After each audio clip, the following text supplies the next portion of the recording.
Good morning, Mrs. Engel's chemistry class, and welcome back to my YouTube channel. And today we're doing our second day of understanding what is percent composition as it relates to the law of definite proportions as well as to a chemical formula. And I have two goals for us today. The first is to review a question from Chem 101 in which a lot of you had some issues with it. When I was looking at how we were progressing through our practice problems yesterday, this one seemed to give people a little bit of grief, and I'm pretty sure it was understanding academic vocabulary that was the main issue. So I want to do that first. And then I want to talk about an application of percent composition. As you know, we want to know, well, where is this being used in the real world? So that is our second goal for today. So from our Chem 101 problem, we had a problem where it was one atom of Fe, and they give you the percentage by mass of Fe in the compound, 0.33%, but the question really was, what is the molar mass? And I think what threw people off is when they said one atom. What you have to remember is that when we look at a chemical formula, whatever that chemical formula would be, we can think of it, let's use FeO, as that this is one atom of Fe to one atom of O, or 1 mole of Fe to 1 mole of O. It is the same proportion. So the same proportion by AMU will be the same proportion at the macro scale by grams. So if we have one atom, the mass is 56 grams. Or 56 AMUs, if you're thinking about it from an atom perspective. We don't know the molar mass, but we know proportionately 56 grams of it is due to the iron. And we know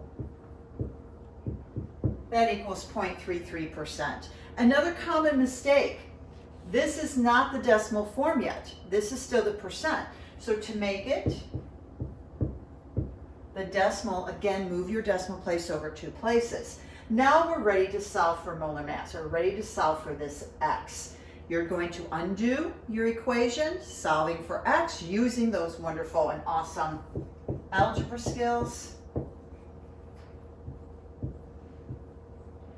And it does come out greater than 169, but using sig figs based off of the problem, you always want to go with these problems, especially when they're multiple choice. You want to go with them based on the closest answer. So the closest answer here would have been the 16,900 grams per mole.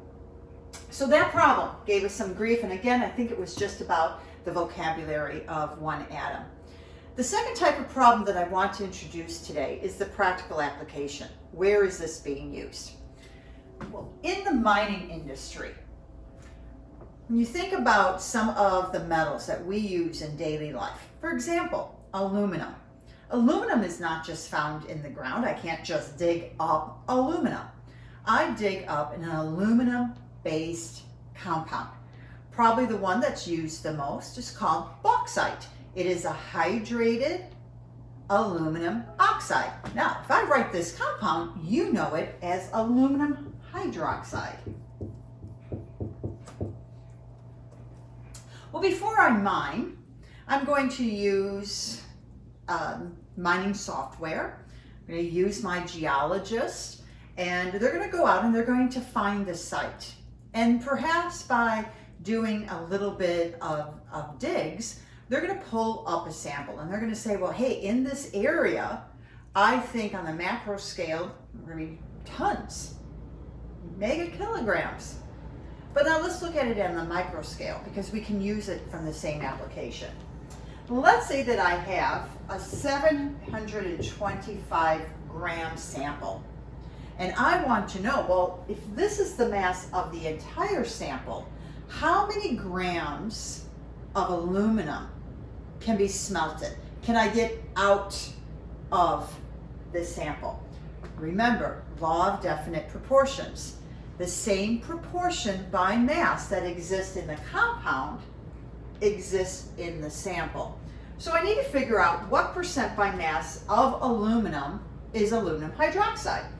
Again, part over whole, 27 grams for aluminum from the periodic table versus the entire mass, adding up my 27, my 48, and my 3. So that'd be 27 over 78 grams. And that's going to give me my percent, and I already figured that out for us, 35%. Okay, 35% of 78 grams is aluminum. 35% of 725 grams is also aluminum, because the same percentage, the same composition by mass exists no matter how small or how large the sample. So again, I'm going to take 35% of in math means to multiply, 725, and I will get 254 grams. Now this is what I want you to be able to practice today. So I will be putting an exit slip on Google Classroom today that will ask you to practice just a couple of this type of problem. Next time, Friday, we're going to be using this concept, but instead of going from formula to percent, we're going to say, hey, if we have an analysis of a compound and we know the percentage, can we get back to the formula? And if we can we use it to solve a murder mystery? Until next time, take care.